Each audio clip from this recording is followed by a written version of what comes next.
ভক্তমণ্ডলী, ভক্তিমতী মায়েরা, আমরা উপর থেকে বিচার করি। আপনারা কি জানেন যে রাবণ একদম 100% শ্রীরামচন্দ্রের প্রাণের প্রিয় ভক্ত ছিল? তার প্রমাণ, প্রত্যেক দিন গভীর রাত্রিতে রামচন্দ্র লুকিয়ে লুকিয়ে রাবণের কাছে যেতেন। রাম রাবণ দুজন, বনের মধ্যে একটি পাতার কুঠির রচনা করা ছিল, সেখানে দুজনে গিয়ে হরি কথা দেওয়া নেওয়া করতেন, রাম আর রাবণ।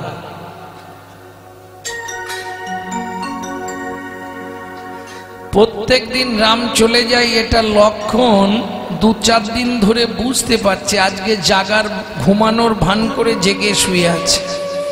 যখনই রামচন্দ্র যেতে যাবে, পিছন দিক দিয়ে গিয়ে লক্ষণ পাঁজা করে ধরলে, দাদা কি তুমি কোথায় যাচ্ছ? প্রত্যেক দিন তুমি চলে যাও। রামচন্দ্র বলে, ভাই এটা শুনলে তুই কষ্ট পাবি, আমি অন্য একটা কাজে যাই, আমাকে বলতেই হবে। তাহলে শোন, আমি যাই রাবণের সঙ্গে হরি কথা দেওয়া নেওয়া করতে। তোমার লজ্জা করে না? যে রাবণ আমাদের চরম শত্রু, যে আমাদের এত ক্ষতি করলো, তুমি কি না যাচ্ছ? আমি একা যেতে দেবো নি, আমি তোমার সঙ্গে যাব। কি করবে রাম? নিয়ে যেতে যাবে, তুই বসে থাকবি চুপ করে, চল দেখবি চল। যখন বনের মধ্যে প্রবেশ করেছে, রামচন্দ্র লক্ষণকে দেখাচ্ছে, দেখ রাবণের ভালোবাসাটা দেখ। কি করছে রাবণ? চোখে জয়রাম জয়রাম করে চোখের জল ফেলছে একটা সোনার পাত্রে, আর সেই চোখের জলটা ধরে রাখছে রামচন্দ্রের চরণটা ধোয়ানোর জন্য। লক্ষণ যদিও দেখে অবাক হলো, কিন্তু মন থেকে মানতে পারছে না, শত্রু তো শত্রুই হয়। হরি বল হরি বল। হরি কথা দেওয়া নেওয়া শুরু হলো। ভোর হয়ে আসছে, নিশি প্রায় অবগত। রাবণ বললে, প্রভু কি, যদি অনুমতি দেন একটা কথা বলতে পারি। বলো। প্রত্যেক দিন হরি কথার মধ্যে আমাদের প্রেম হয়, প্রত্যেক দিন হরি কথার মধ্যে আমাদের ভাব জন্মায়। আজকে হরি কথায় প্রেমও হচ্ছে না, ভাবও হচ্ছে না, কি ব্যাপার বলুন তো? তখন রামচন্দ্র লক্ষণকে বাইরে ডাকলেন, লক্ষণ দাদা সত্যি কথা বল, তুই কোনো হিংসার বস্তু এনেছিস সঙ্গে? লক্ষণ বলে, দাদা বিশ্বাস করো, যতই হোক রাবণ আমাদের শত্রু, তাই আমি শক্তিশাল বাণটা লুকিয়ে এনেছি। রামচন্দ্র বলে, লক্ষণ দুঃখ করিস না, আমি দাদা হয়ে বলছি ওই শক্তিশাল একদিন তোরই লাগবে। আপনারা জানেন তো লক্ষণের শক্তিশাল হলো, পড়ে রইল। হরি বল। রামচন্দ্র নিজেই অভিশাপ দিয়েছিল, আর সেদিন নিজেই কাঁদছে, আমার এই অযোধ্যায় কেউ কি নেই আমার ভাইকে বাঁচাবার মতো? কেউ নেই এখানে। মন্ত্রী, সেনাপতি, তোমরা কেউ পারবে না? না প্রভু, আমরা পারবো না। তবে কি আমার ভাই লক্ষণ মারা যাবে, বাঁচবে না? কেউ নেই আমার রাজ্যে। আছে প্রভু, আছে। কে বলছো আছে? দূরে নয়, তোমার চরণের ধারে বসে আছি, তোমার চরণের ধারে বসে আছি। আমি পবন নন্দন শ্রী হনুমান, তোমার কৃপা হলে আমি যাব। পবন নন্দন শ্রী হনুমান হলে আমি যাব। পবন নন্দন শ্রী হনুমান তোমার চরণের নিচে বসে আছি। হনুমান বলে, প্রভু আমি পারবো। বলিস কি রে? বলে, হ্যাঁ প্রভু, তোমার কৃপা হলে আমি চলে যাব। বন্ধমাদন পর্বত বিশল্য কর, এইটা আনতে হবে তো, আমি যাচ্ছি। ব্যাস একবারে জয়রাম শ্রীরাম করে হনুমান যা লাভ দিল, বাবা শূন্য পথে ভেসে চলে গেল হনুমান। নামের জোর কতখানি এটা ভক্ত জানে, ভগবান জানে না। ভগবান নিজে জানে না তার পায়ের তলায় কি আছে, ভক্ত জানে ভগবানের পায়ের তলায় কি আছে। তাই গৌর হরি হরি বল। তাই না? ভগবান তিনি জানেন না যে তেনার থেকেও তেনার নামের শক্তি অনেক বেশি। কি এটা বাস্তবেও স্বীকার করতে হবে, তাই না? কিরকম স্বীকার করতে হবে? ধরুন আপনি একজন নামকরা লোকের ছেলে, তা হঠাৎ রাস্তায় পুলিশ ধরেছে। নাম কতখানি কাজ করে দেখুন। যেমন ভগবানের নাম কাজ করে, প্রভাবশালী ব্যক্তিরও লোকের নাম কাজ করে, তবে ভগবানের নাম পরমার্থিক জগতের কাজ করে, আর আমাদের জনসমক্ষে প্রভাবশালী ব্যক্তির নাম জনকল্যাণে কাজ করে, পরমার্থিক কাজ করে, তাই না? আমি বিপিন বাবুর ছেলে, অফিসার বললে আচ্ছা আচ্ছা আচ্ছা যান যান, তাহলে নাম কাজ করলো তো, প্রমাণ হয়ে গেল নাম কাজ করে। ভগবান নিজেও জানে না তার নাম, তার থেকেও তার নামের দাম অনেক বেশি। এই কথাগুলো বলছি ডক্টর মহানামব্রত ব্রহ্মচারীর গৌর সন্দর্ভ গ্রন্থ থেকে। নামের দাহিকা শক্তি আছে, ভগবানের দাহিকা শক্তি নেই। ভক্তমন্ডলী, ভক্তিমতী মায়েরা, জয়রাম জয়রামে বলি হুনু এক লম্ফ দিলা, এক লম্ফ দিলা, 7 সমুদ্র 13 নদী পার হইয়া গেলা, পার হইয়া গেলা। মাঝখানে বহু ঘটনা, সেগুলো আর বলছি না। গন্ধমাদনে গিয়ে পৌঁছালো, হনুমানের মনে পড়লো আরে গন্ধমাদনে তো এলাম, কিন্তু বিশল্যকরণী গাছটা কেমন, এইটা তো প্রভু আমাকে বলে দিল না। এখন আবার যদি ফিরে যাই, জেনে আসি, ততক্ষণে সূর্য উদয় হয়ে যাবে, লক্ষণ আর বাঁচবে না। কি করা যায়? সবাই বলে হনুমান নাকি হাতে করে কি তুলেছে। কোথায় লেখা পড়েছ? ছবিতে দেখেছি, তাই তো? কোন গ্রন্থে লেখা আছে? হনুমান এত শক্তিশালী, গন্ধমাদন পর্বতকে চাকিয়ে নিলেন, তাই বলা আছে। ভালো করে শোনো, বুদ্ধিং যস্য বলং তস্য নির্বুদ্ধিশ্চ পুতো বল। কথাটা বোঝা গেল না?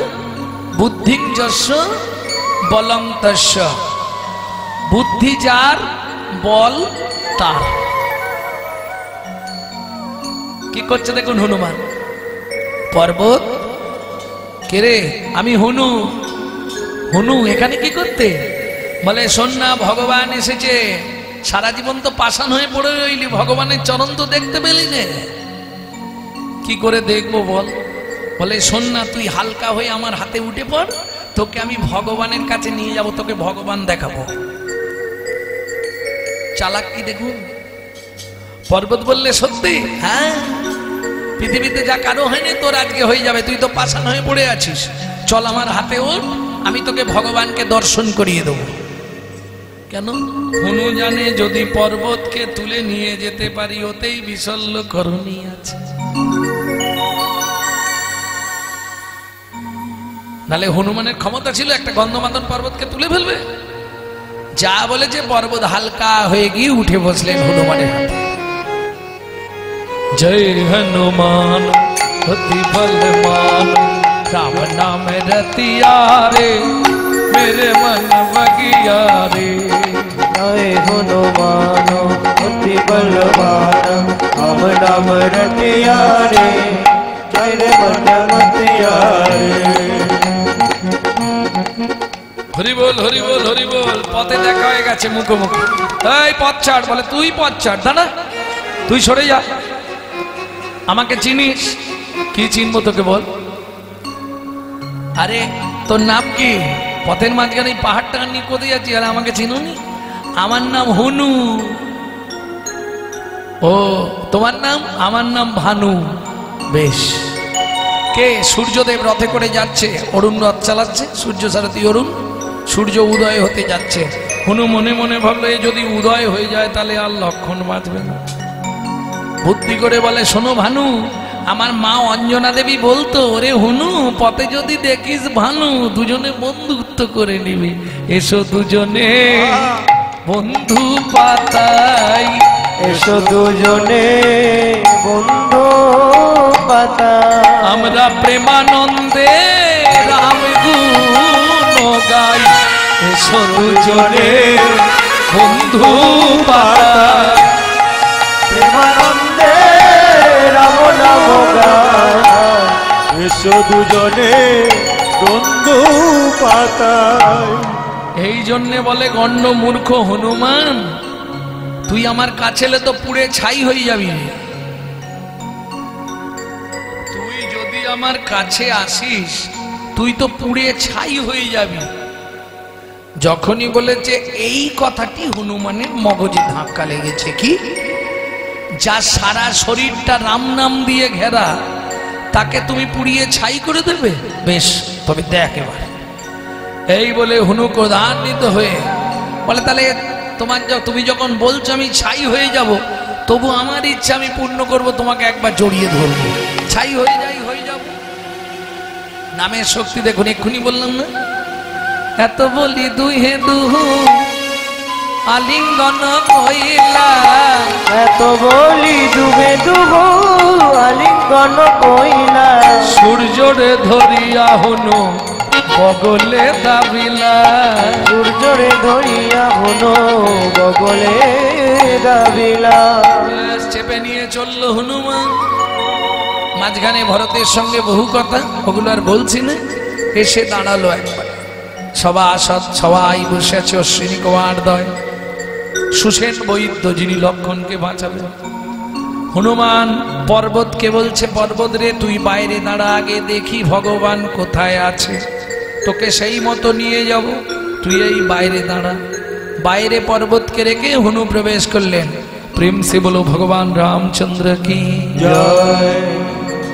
হনুরে দেখিয়া রাম কাতরেতে কয়, কাতরেতে কয়, হনু খালি হাতে ফিরে এলে বিশল্য করণী কোথায়? হনুমান বলে, প্রভু আমি মূর্খজন, বিশল্য করণী আমি চিনিব কেমন? চিনিব কেমন?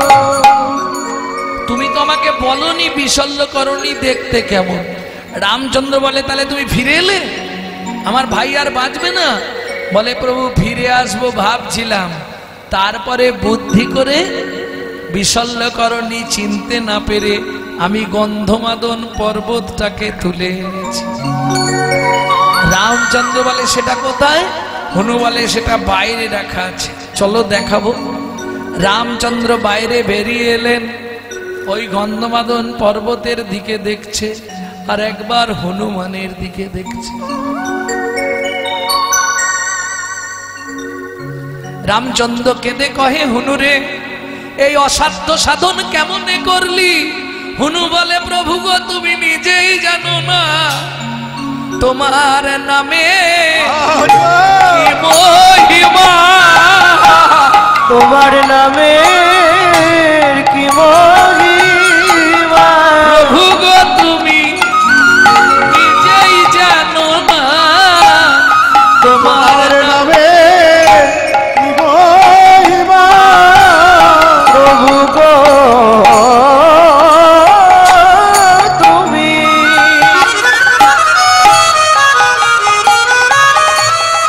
নিজে জানো না,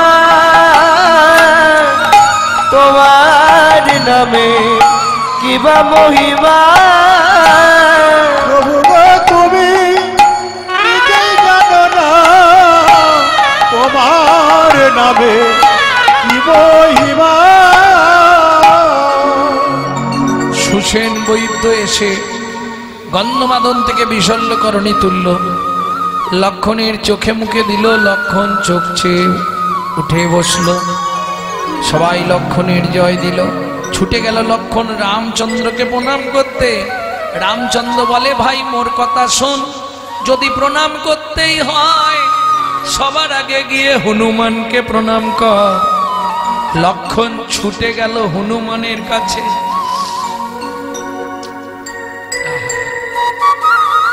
হনুমান বললে লক্ষণ কি তোমার দাদার কথা শোনো না? কেন শুনবো না? গতিবিধি কোনোদিন বদলাবে না। সারা জীবন মালিককে প্রণাম করে কর্মচারী, আর তুমি আজকে কর্মচারীকে প্রণাম করছো মালিক হয়ে। আমি কর্মচারী বলে তাহলে তোমার মালিককেই আমার প্রভু শ্রীরাম আছে। আমার প্রভু শ্রীরাম আছে। আমি দেব না আর জানি না গো, প্রণাম করতে হয় তো তারকেই করো। বিরাট জানি না গো, করতে হয়তো ততই করো। বিরাট জানি না গো, আমার প্রভু শ্রীরাম আছে। কিন্তু এত বেলা হয়ে গেল, সূর্য উদয় হচ্ছে না, কি ব্যাপার? ব্যাপারটা কি? রামচন্দ্র বলছে হুনু তুই কিছু জানিস? হুনু তো মিথ্যে বলবে না। কিছু জানিস? বলে প্রভু জানি বলতে গেলে ওর এত বড় ক্ষমতা, ও কিনা বলে আমাকে পুড়িয়ে ছাই করে দেবে। ও মানে সূর্যদেব, সে কোথায়? হুনু বলে এই যে চেপে রেখে দিয়েছে। হ্যাঁ, আর ছাড়বো? সূর্যদেব চিৎকার করছে প্রভু আমায় বাঁচাও, প্রভু আমায় বাঁচাও। হরি বল। হনুমান বলে প্রভু ওকে আগে বলতে হবে আমার অন্যায় হয়ে গেছে, না হলে ওকে আমি ছাড়বো না। তুমি বলো প্রভু, যার সারা দেহটা রাম নাম দিয়ে ঘেরা, তাকে কিনা পুড়িয়ে ছাই করে দেবে, এটা কি হয়? সূর্যদেব অন্যায় স্বীকার করলো হনুমানের কাছে, তবে হনুমান ছাড়লো, তবে পূর্ব গগনে রবি উদ্ভাসিত হলো।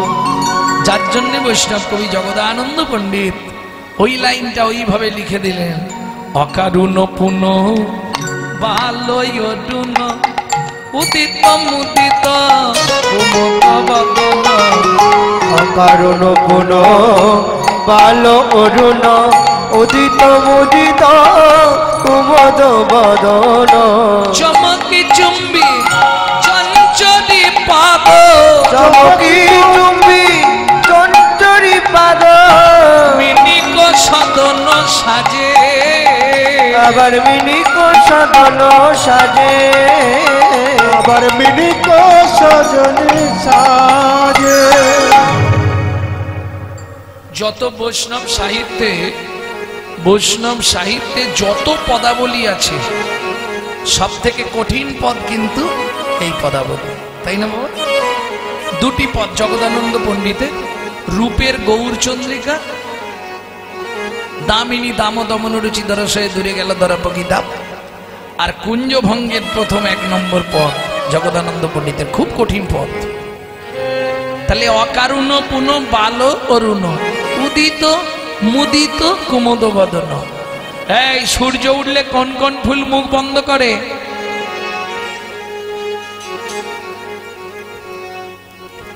কুমদ ফুল। কুমদ ফুল চেনেন? কুমদ ফুল চেনেন না? আর এই জলের মধ্যে হয়, আপনারা মনে হয় সাবলা বলেন, সাবলা।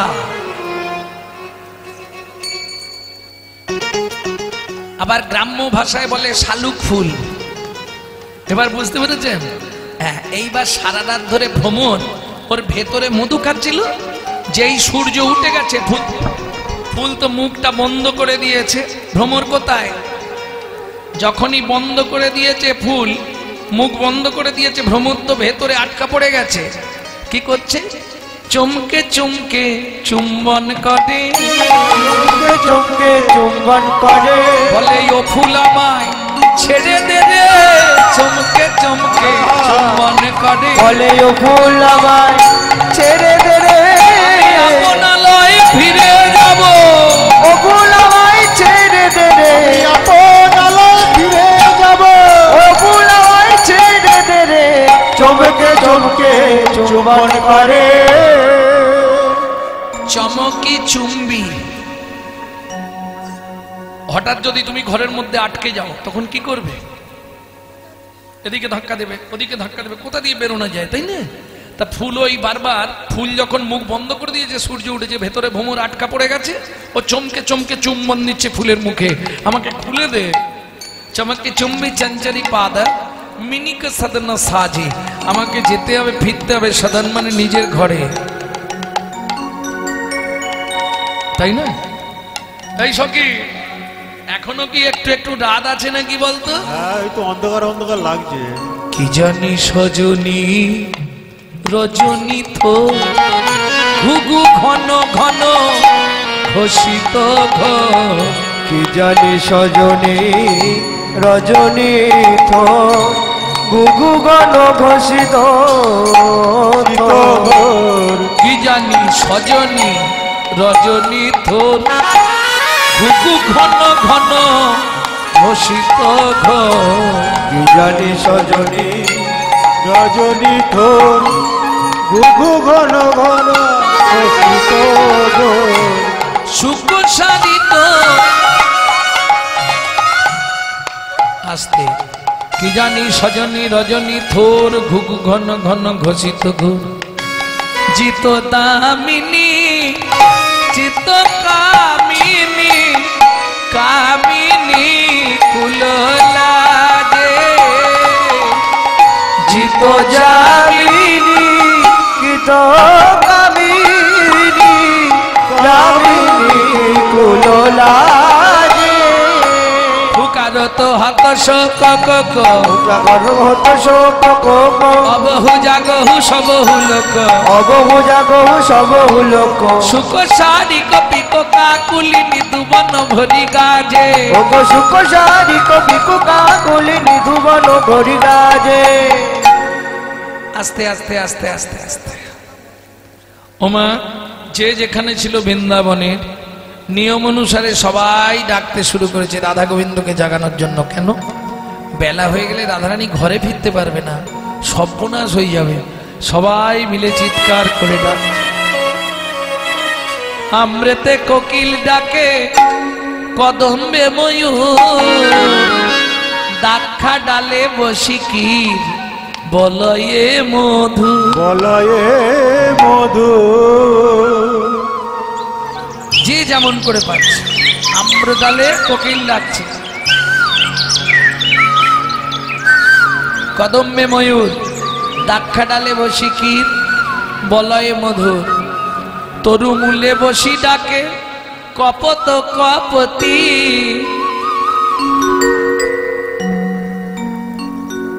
পায়রার স্বভাব আছে, পুরুষ পায়রা কি করে জানেন? এই নারী জাতির একটা স্বভাব, ও সারাক্ষণ বক বক বক বক করে করে না? সত্যি বলবে, কি হরিনাম শুনতে যাক, কি কোথাও বসে থাক, নারী জাতির মুখ বন্ধ হবে না, ও মুখ সারাক্ষণ জেনারেটরের মতো চলতেই থাকে। নারী জাতি হরি বল হরি বল, বক বক বক বক করেই যায়।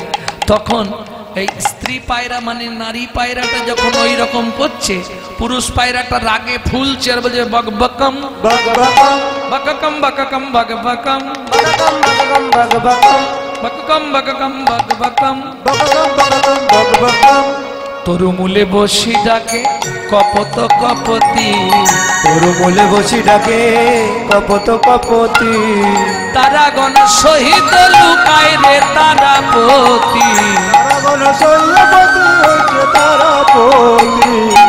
আস্তে বল কপতি কপতি, বল কপতি কপতি, বল কপতি কপতি, বল কপতি কপতি, বল কপতি কপতি। বল কপতি কপতি।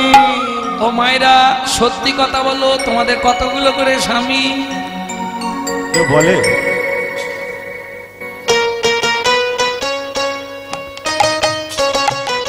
কি গো, কপিস করে?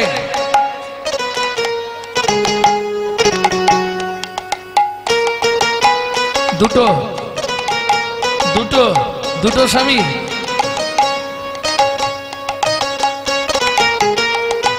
আরে তুমি গিয়ে খেয়ে নাও না। আই দেখ, সে হরিনাম শুনবে, হরিনাম শুনতে দেবে না, তাকে খেতে ডাকতে এসছে। কি মানুষ বটে! আরে ও চলে গেলে পাপটা তো তোমার ঘাড়ে যাবে, এটা বোঝো না? ওকে ডেকে নিয়ে যাওয়া মানে ওর পাপটা তোমার ওপরে চাপবে। তো হরিবাসরে কেউ কাউকে ডাকতে নেই, তাহলে অপরাধটা আপনাকে পেতে হবে। হ্যাঁ, কোনোদিনও ডাকতে নেই। আমার ভালো লাগে না, আমি উঠে চলে যাব। আর একজনকে যদি ডেকে নিয়ে যাই তাহলে তার বাধাপ্রাপ্ত করলাম তো আমি, এই অপরাধটা আপনাকে নিতে হবে। ভক্তমণ্ডলী, ভক্তিমতী মায়েরা, তাহলে কটা করে পতি নারী জাতি? কে বলবে কটা? দুটো মাত্র। কটা স্বামী?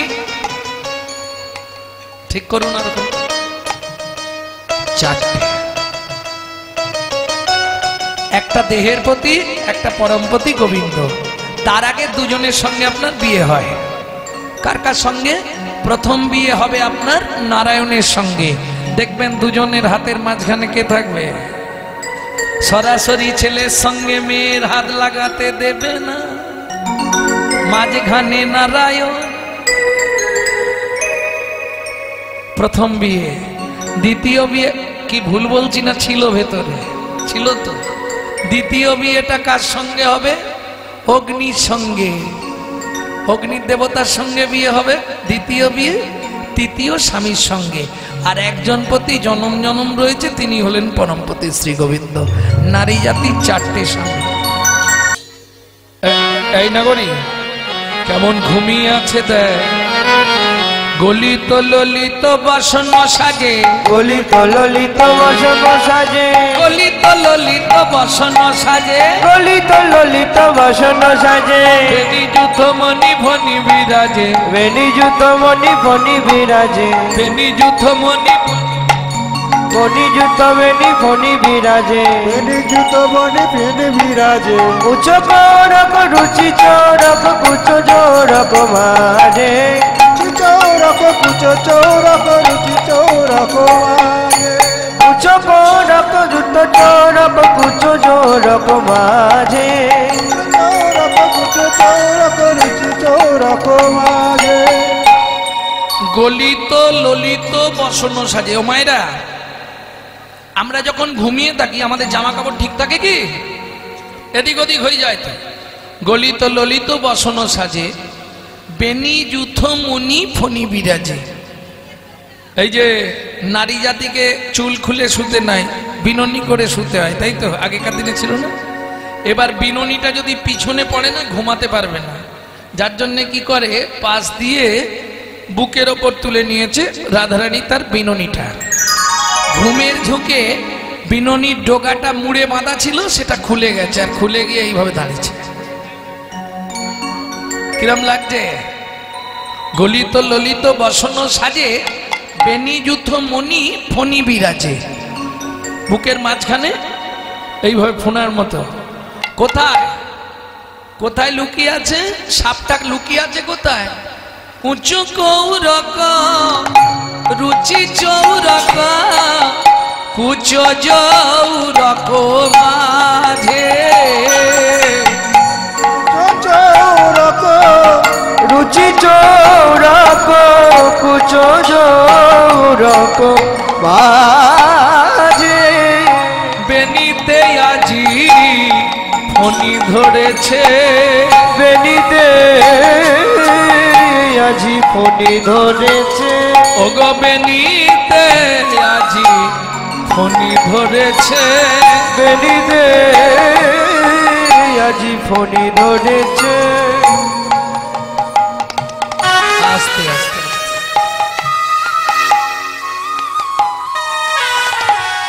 রাধার বেনি ফণির মতো হয়ে দাঁড়িয়েছে। কেন? রসিককে দংশন করবে বলে বেনিতে আজি ফণি ধরেছে, ওগো রসিককে দংশন করবে বলে বেনিতে আজি ফণি ধরেছে। আস্তে আস্তে আস্তে রসিককে দংশন করবার নিমিত্তে রাধার বেনিতে আজকে ফণি ধরেছে। কেমন? গলিত ললিত বসন সাজে, বেনি যুথমণি ফণি বিরাজে, উঁচো চৌরক রুচি চৌরক, উঁচো কৌরক কুচো জৌরক মাঝে। রাধারানীর বক্ষ যুগলের মধ্যে সর্পরূপ অবলম্বন করে বেনি ফণির ন্যায় ধাবিত হয়ে আছে। আহা, বৈষ্ণব কবির কি চিন্তা দেখুন, কত উচ্চ মার্গের চিন্তা। অনাগরী তাকিয়ে দেখ, তড়িত জড়িত জলদ ভাতি, তড়িত জড়িত জলদ ভাতি, তড়িত জড়িত জলদ ভাতি, তড়িত জড়িত জলদ ভাতি, তোহে সুখে সুতি রহল মাতি, দোহে সুখে সুতি রহল মাতি, সুখে সুতি রহল মাতি, দোহে সুখে সুতি রহল মাতি। যিনি ভাদর পরমাদর রসবাদর, সে যে যিনি বাদর রসবাদর পরমাদর, সে যে।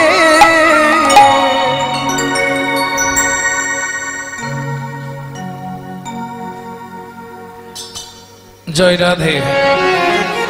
ভক্তমণ্ডলী, ভক্তিমতী মায়েরা, রাধারানীর বেনি ফণির মতো ধরেছে, মেনে নিলাম। পরের পদটা কি মানবেন? তড়িত জড়িত জলদ ভাতি। তড়িৎ মানে বিদ্যুৎ, জলদ মানে এই ললিতা এদিকে আয়, এদিকে আয়, দেখে যা কি দেখলাম। মেঘ বিজুরি জড়া, ও জড়ি রে কুঞ্জ মাঝে, মেঘ বিজুরি যারা ওরে রে কুঞ্জ মাঝে, মেঘ বুঝরি যারা, ওই নিকুঞ্জ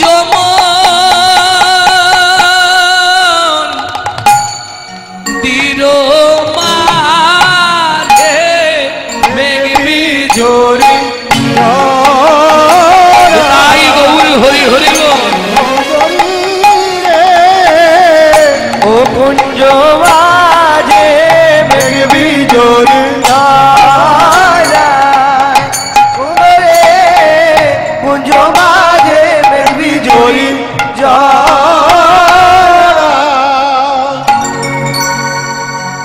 ও মায়েরা, এই একটা পদে গান শেষ হয়ে যাবে। হ্যাঁ, অকারুণ পুন, পুন মানে আবার। এই পুনর ব্যাখ্যা যদি শুনতে হয় তাহলে কীর্তন শেষ। বলবো কি? অকারুণ পুন, পুন মানে আবার। তাহলে এর আগে হয়েছিল কি? অকারুণ পুন বাল অরুণ। সূর্যকে বালকের সঙ্গে তুলনা করলেন। কিরকম? দেখবেন বালক যারা, বাচ্চা যারা, তাদের সুখ দুঃখ জ্ঞান নাই। বাড়িতে কেউ মারা গেছে, সবাই কাঁদছে, সে এসে বলবো ও মামা কি খেতে দাও না, তাই না? সে তো বোঝে না। বৈষ্ণব কবি সূর্যকে বলছে তোর বালক স্বভাব যায় নাই। অকারুণ পুনঃ বালক, তোর কাণ্ড জ্ঞান নাই। রাধা কৃষ্ণই ভোরবেলা শুয়েছে, তুই এত তাড়াতাড়ি উঠে পড়লি, আজকে একটু দেরি করে উঠতে পারলি না কেন রে অরুণ? কি চিন্তা ভাবনা নিয়ে আসতে বৈষ্ণব কবিরা এই পদাবলীগুলি রচনা করেছে। কত ভাবার বিষয়। পদ মানে পদার্থ, যদি তার না বোঝো অর্থ, তাহলে শুধু শুধু বসে থাকা সব ব্যর্থ। আর ব্যর্থ মানে জীবনের সব সমাপ্ত। বলো হরি হরি বল। অতএব বুঝে নিতে হবে, নাহলে বেকার হয়ে যাবে। অকারুণ পুন বাল অরুণ। এর আগে কি এরকম কিছু হয়েছিল? তোর সেদিনের কথা মনে নেই? কোন দিনের?